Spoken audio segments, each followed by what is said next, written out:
Welcome! In front of me I have Wahoo TICKR Fit sensor, and I'm gonna show you how to unpair this sensor from the iPhone.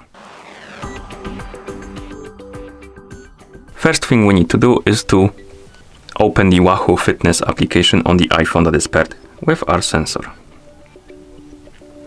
After you open the application, you probably will see the workout page, this one, but tap on the settings icon to open the settings.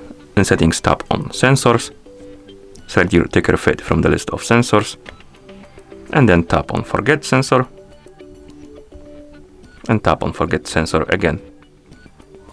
Sensor will disappear from the list of devices. We can close the app. Just in case, we can open the settings. Actually, let's close them and open them again, like this.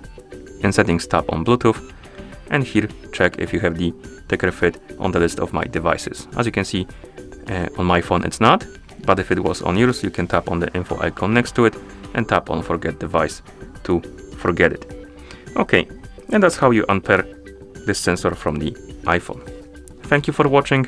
If you found this video helpful, please consider subscribing to our channel and leaving a like on the video.